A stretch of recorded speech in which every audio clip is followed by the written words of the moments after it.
avec la bénédiction, tu peux accomplir de très grandes choses dans ta vie. C'est pourquoi ce matin, je bénis la vie de tous ceux qui m'entendent. Je bénis la vie de tous ceux qui entendent le son de ma voix, qui m'écoutent, que l'Esprit de Dieu vous localise, que le Saint-Esprit vous visite de là où vous êtes, au nom puissant de Jésus-Christ. Je voudrais ce matin apporter quelque chose dans ta vie. Lorsque j'ai prié et que j'ai voulu faire ce direct, j'ai reçu donc un passage que je vais partager avec toi. Il s'agit de Jérémie chapitre 1. Jérémie chapitre 1. Je ne sais pas dans quelle situation toi tu te trouves. Je ne sais pas quel combat tu es en train de mener. Je ne sais pas quelle épreuve est en train d'agir sur ta vie. Je ne sais pas quels sont tes vœux, quels sont tes projets, qu'est-ce que tu veux voir accompli dans ta vie. Mais je sais une seule chose, c'est que l'Éternel, le Dieu d'Abraham, ne t'a pas abandonné et ne t'a pas oublié et ne t'a pas délaissé. Il agira en ta faveur. Continuez à mettre des likes, continuez à mettre des cœurs, continuez à tapoter pour encourager le live et puis partagez. Abonnez-vous à TikTok si vous n'êtes pas encore. Abonnez-vous surtout à la chaîne YouTube parce que on a des vidéos qui arrivent bientôt sur la chaîne YouTube que vous ne devez pas rater. Et abonnez-vous à notre page Facebook, Instagram. Que l'Esprit de Dieu soit avec vous. Jérémie, le chapitre 1. J'aime beaucoup ce passage. Il est écrit dans Jérémie chapitre 1 à partir du verset 5. Avant que je t'eusse formé, c'est Dieu qui parle à Jérémie. Il dit, avant que je t'eusse formé, ce qui veut dire que celui-même qui a formé Jérémie dans le ventre de sa mère, c'est pas le papa de Jérémie, c'est l'Éternel. C'est l'Éternel qui a d'abord formé avant qu'on dise, il y a un enfant qui arrive. Oh, quelqu'un m'entend ce matin. Aujourd'hui, je vais bouleverser ta vie avec cette parole. Je vais bouleverser ta foi avec cette parole. Je vais bouleverser tes doutes avec cette parole. Parce qu'il y a quelque chose que toi, tu n'as pas encore compris. Tu penses que tu es né par hasard. Tu regardes les problèmes autour de toi. Tu regardes les souffrances. Tu regardes la vie de certaines personnes, les échecs que tu as eus et tout ça. Et tu penses de fois que ta vie là, c'est un hasard. Ta vie n'est pas un hasard. Écoute-moi très bien. Quelles que soient toutes les épreuves que tu vis, tout ce que tu traverses, ta vie n'est pas un hasard. Il n'y a pas longtemps de cela, j'étais en train de vivre des épreuves. Mais des épreuves que je ne comprenais pas. Je rate telle chose, tel combat arrive. Je finis tel combat, j'ai telle victoire, un autre combat arrive. Je finis telle victoire, et puis j'étais en train de prier. Et puis le Saint-Esprit me dit, mon serviteur, ne t'inquiète pas, Dieu t'a pas abandonné. Mais ces combats que tu es en train de vivre, si tu les avais pas eus, et si tu les as pas, la force qui est en toi, le lion qui est en toi, la race qui est en toi, la puissance qui est en toi, la grandeur qui est en toi, ne va pas sortir. Parce que tu seras trop à l'aise. Tu seras trop dans un confort et tu vas oublier qu'il y a quelque chose qui est en toi, il y a quelque chose de fort qui est en toi qui doit ressortir. C'est pourquoi l'Éternel a permis ces quelques épreuves. Juste pour que tu prennes du recul, que tu te concentres dans la prière, que tu te concentres encore plus dans le jeûne, et que tu fasses travailler ton esprit pour faire ressortir toutes ces qualités qui sont cachées en toi. Il y a des épreuves qui viennent juste pour t'aider à faire ressortir le bon qui est en toi, pour t'aider à faire ressortir la force qui est en toi, pour t'aider à faire ressortir la puissance qui est en toi. Sois béni Israël Kramo, pour faire ressortir les bonnes choses. C'est pas tout ce qui arrive là qui arrive pour te faire du mal. Deux fois, tu crois que tu as tout eu. Non, il y a des choses plus grandes qui t'attendent. Et comme toi, tu es dans le confort de la petite chose, tu as eu un petit Toyota Yaris, tu dis, oh, j'ai une belle petite voiture. Mais le Seigneur te voit dans une plaque. Il te voit dans une autre voiture. Tu voyages en seconde classe. Tu dis, oh, je suis à l'aise, je suis dans l'avion. Il te voit dans la classe business. Il te voit dans la classe d'affaires. Et il te voit aussi dans le jet privé. Mais tu as une moto. Tu dis, oh, enfin, j'ai une moto. Il te voit dans une voiture. Tu es dans une belle villa que tu loues. Tu dis, oh, je dors bien. Au moins, j'arrive à payer mon loyer. Mais le Seigneur te voit avoir ton terrain. Il te voit construire.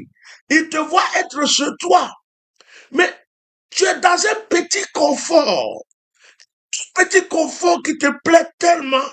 Tu es à l'aise. Tu te lèves, tu bois ton petit café, tu manges, tu dis, oh, ça va. Dieu dit, je vais te bousculer un peu. Telle épreuve va arriver. Quand tu crois que tu as réglé, l'autre arrive. Quand tu crois que tu as réglé, l'autre arrive. Et c'est là que tu commences à te dire, oh, Dieu m'a abandonné ou quoi? Ou bien, les sorciers là sont trop forts. Hein. Oh, il y a quel combat que je peux pas. Dieu dit, non, non, non. Il y a une rage en toi que tu n'as pas encore fait sortir. Il y a une force en toi que tu n'as pas encore fait sortir. Il y a une puissance en toi que tu n'as pas encore utilisée. Il y a quelque chose en toi que tu as laissé. C'est en train de rouiller. C'est en train de s'entasser. Je suis venu avec cette épreuve pour te bousculer. Je suis venu avec cette épreuve pour te réveiller. Il y a tellement de distractions, tellement de laisser aller. C'est pourquoi je suis venu te bousculer avec ça. Mais ça ne veut pas dire que je t'ai abandonné. Et si l'Éternel dit à Jérémie, avant que je t'eusse formé dans le ventre de ta mère, je te connaissais. Dieu dit à Jérémie, c'est moi qui t'ai formé. Mais avant que je te forme là, je te connaissais avant de te former. C'est-à-dire qu'avant qu'on dise que oh, elle a une semaine de retard, elle a 2 semaines de retard, elle a 1 mois de retard, on dirait qu'elle est enceinte, hein. Ça fait 3 mois, elle ne va pas se menstruer. Dieu dit qu'il te connaissait, il t'avait formé, et puis il t'a mis dans le ventre. Oh my God. C'est-à-dire qu'il n'y a rien de ce que tu vis aujourd'hui que le Seigneur ne connaît pas. Tapotez les directs, mettez des cœurs, mettez des likes, continuez à partager. Je veux que quelqu'un reçoive ça. Peut-être qu'aujourd'hui même tu as atteint la folie. Tu es en train de manger dans les poubelles. Oh, Dieu te connaissait tellement, il a voulu que tu passes par la poubelle avant d'être multimilliardaire pour que ton histoire puisse branler d'autres personnes. Peut-être qu'aujourd'hui, tu cherches un morceau de pain, tu ne trouves pas, alors que Dieu, dans son plan, en conclusion, a prévu que dans les temps qui arriveront, qui arrivent, tu sois assis à la table des rois. Avec que je continue, je voulais vous dire que j'aime l'histoire de Joseph. Joseph avait des rêves et Joseph voyait qu'il était né pour être grand, plus grand que ses frères, plus grand que sa famille, son père, sa mère. C'était un rêve. Ce rêve devrait se réaliser. Mais pour que ce rêve se réalise, Joseph devrait être jeté dans le puits. Je suis convaincu que lorsque Joseph faisait les rêves, il était à l'aise, il buvait bien, il mangeait la nourriture de maman. Il se réveillait à 10 heures, à 11 heures. Il rêvait, oh, de toute façon, un jour, je vais devenir grand. De toute façon, un jour, je vais être riche. Il pensait, il vivait ses rêves, mais il n'avait pas encore la rage. Et on a jeté juste dans le puits. Je suis convaincu que ça a été le premier moment où Joseph a commencé à pratiquer la prière du ribobobo rabababa. C'est à ce moment que Joseph a commencé à prendre en considération la prière. Parce qu'il était dans le pur. C'est là qu'il a commencé à dire, Seigneur, je sais que tu as prévu de grandes choses pour moi. Seigneur, permets-moi de réaliser, fais-moi sortir de ce truc. Il a commencé à toucher Dieu. Dieu dit, bon, tu sors de là, mais c'est pas encore fini. Ta prière n'est pas encore efficace. Je t'envoie chez Potiphar. Arrivé chez Potiphar, il prépare une situation où on le jette encore en prison pour une accusation. Et de la prison, Joseph commence à pratiquer ses dons spirituels. Joseph commence à donner des révélations. Joseph commence à avoir les yeux ouverts, les oreilles ouvertes. Peut-être que tu es un prophète. Tu as le don de voyance, de prophétie. Peut-être que tu es quelqu'un que Dieu a appelé à voir. Mais le problème, c'est que tu es tellement paresseux. Tu n'aimes pas prier. Tu ne sais pas jeûner. Toi, tu aimes la facilité. Dieu va permettre certaines situations où tu seras obligé de chercher sa face. Et quand tu cherches sa face, le Seigneur dit, voilà, maintenant, tu peux pratiquer telle chose. C'est à travers cette situation-là que je te bénirai. C'est pas une maladie que certains ont vu la gloire de Dieu. C'est pendant que certains étaient couchés à l'hôpital qu'ils ont vu la gloire de Dieu. Certains étaient dans des épreuves financières. C'est là qu'ils ont vu la gloire de Dieu. Dieu dit, il te dit ce matin, toi qui m'entends, toi qui m'écoutes, il dit, avant que ta maman ne soit enceinte, lui te connaissait. Il t'avait formé avant que ton papa même décide d'aller avec ta maman pour que toi-même là, on dise un enfant va venir. Tu m'entends bien? Avant que tu sois formé dans le ventre de ta mère, Dieu te connaissait et Dieu t'avait déjà formé. Les épreuves qui arrivent, Dieu les voyait, Dieu les connaissait. Les difficultés qui arrivent, Dieu les voyait, Dieu les connaissait. C'est pourquoi d'ailleurs Jésus a dit, priez sans cesse.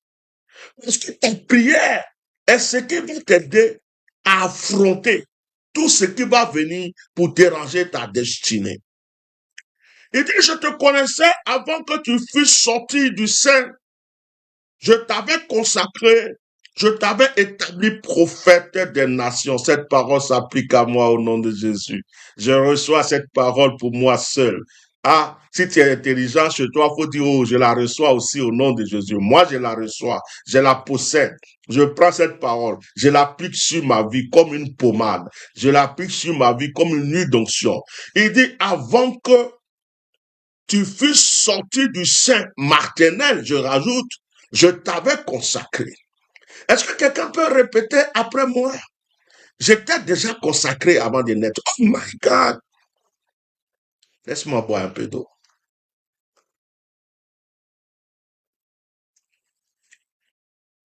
J'étais déjà consacré avant de naître.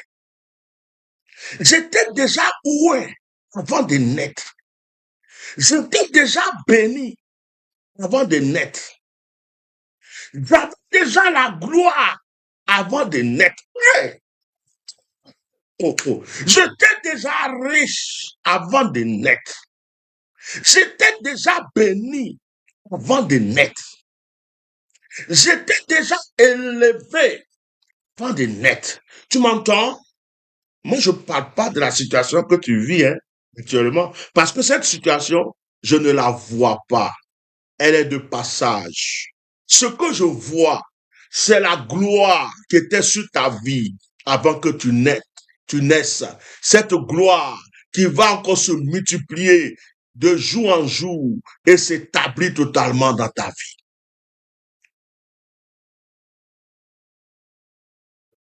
Avant que tu sois formé. C'est pourquoi, frère, si Dieu te connaît, la question que moi je vais te poser, Si Dieu me connaît, si Dieu te connaît, est-ce que le Dieu qui te connaît, lorsque tu vas le prier, puisqu'il te connaît, il ne va pas savoir que c'est toi qui pries pour venir à ton secours? Imagine qu'on te dit que le roi te connaît personnellement. Le président de la République dit, je te connais. Tu peux venir me rendre visite quand tu veux. Les portes sont ouvertes, c'est chez toi ici. Mes frères, quand tu arrives là, tu passes tranquillement pour aller le voir. Et Dieu dit, avant que tu naisses, je te connais. Je sais qui tu es. Si tu me pries, je vais t'écouter. Si tu m'invoques, j'entends. Je te connaissais. C'est moi qui t'ai formé. C'est moi qui t'ai mis dans le ventre de ta mère. Je sais quand tu es content. Je sais quand tu es triste. Je sais que tu traverses des épreuves. Je suis venu dire à une personne, ce qu'il te faut, c'est de te lever dans la prière et de faire sortir le lion qui est caché en toi. Fais sortir la rage qui est cachée en toi. Fais sortir la puissance qui est cachée en toi. Il y a quelque chose qui est caché en toi, qui a été étouffé par les épreuves. Ça a été étouffé par les combats. Ça a été étouffé par la bouche des gens, par le rejet des gens, par les envies. Il y a quelque chose en toi qui a été étouffé par les jaloux, par les combats spirituels. Mais ce n'est pas encore fini parce que Dieu t'aime. Vous voyez, il y a certaines personnes de fois qui disent, je sais que j'ai la chance. Je sais que je suis né avec la chance parce que avant, quand je faisais telle chose, ça marchait. Avant, quand même j'étais enfant, il y a des gens qui me donnaient l'argent parce qu'ils disent que quand ils me donnent l'argent, après, eux aussi, ils reçoivent beaucoup d'argent. Avant, quand j'achetais ici, ça marchait. Avant, quand je travaillais là, ça marchait. Il y a des gens qui parlent de ça. Ça veut dire que tu es né avec le bonheur. Ça veut dire que tu es né avec la bénédiction. Ça veut dire que tu es né avec la gloire. Ça veut dire que tu es né avec la richesse. Mais les épreuves viennent comme la poussière, comme de la boue, pour souvent cacher ton étoile, pour cacher ces choses bonnes qui sont en toi. Alors tu ne dois pas commencer à te dire, je suis maudit, je ne vais pas réussir, quand est-ce que ça va finir? Moi, je fais partie de la race de ceux qui baissent jamais les bras. Je fais partie de la race de ceux qui continuent jusqu'à ce que, c'est-à-dire que même quand ils n'ont plus de force, ils continuent. C'est pourquoi j'ai aimé la boxe comme sport. Parce que quand tu rentres sur le ring, tu peux avoir quelqu'un qui est plus costaud que toi. Il peut commencer à te taper au premier round, deuxième round, troisième round, mais peut-être qu'il n'a pas plus de souffle que toi. Si tu as résisté plusieurs rounds, peut-être que les derniers rounds, il sera épuisé. Et comme tu as le souffle, c'est toi qui vas remporter le combat. Dans la boxe, on peut te donner un coup. Tu vas tomber, mais tu peux te relever pour remporter après la victoire. Sois puissamment béni. Dans la boxe, c'est pas parce que quelqu'un a été le premier à taper boum, boum, boum, boum, boum qu'il a gagné. C'est à la fin qu'on sait qui a gagné. Des fois, il y a quelqu'un qui va être brutal. Il tape. Mais en fait, tous ces coups-là ne sont pas comptés parce que c'est bloqué. Ces coups sont bloqués. Ces coups sont esquivés. Ces coups sont bloqués. Est-ce que vous comprenez? Parce que toi, tu as vu qu'il a envoyé le coup, mais les juges ont vu que ça a été esquivé. C'est passé là. C'est passé là. C'est passé là. C'est passé là. Ça a été bloqué. Ça a été bloqué. Mais quand tu voyais, il se débattait. Et l'autre qui est là, qui ne se débattait pas, il donnait des coups, ça touche, ça touche, ça touche, ça touche, ça touche. On le voit, il donne des coups, il recule, il donne des coups, il s'en va. Il dit, oh, lui là, il s'enfuit, hein, mais en s'enfuyant, il donne des petits coups et c'est compté. 1 point, 2 points, 3 points. Et c'est comme ça que ça se passe. Vous n'avez jamais vu des combats où il y a un, on dit il va remporter, puis c'est lui qui est KO après. C'est pourquoi j'aime ce sport. C'est pas un sport baba, c'est un sport très intelligent. Tu peux être fort, tu peux être musclé, mais si tu ne sais pas comment te déplacer dans le ring, tu peux perdre. Tu peux être fort, tu peux être musclé. Si tu n'as pas le souffle, tu peux perdre. Tu peux être fort, tu peux être musclé. Si tu ne sais pas te protéger et que tu prends des coups, tu peux perdre.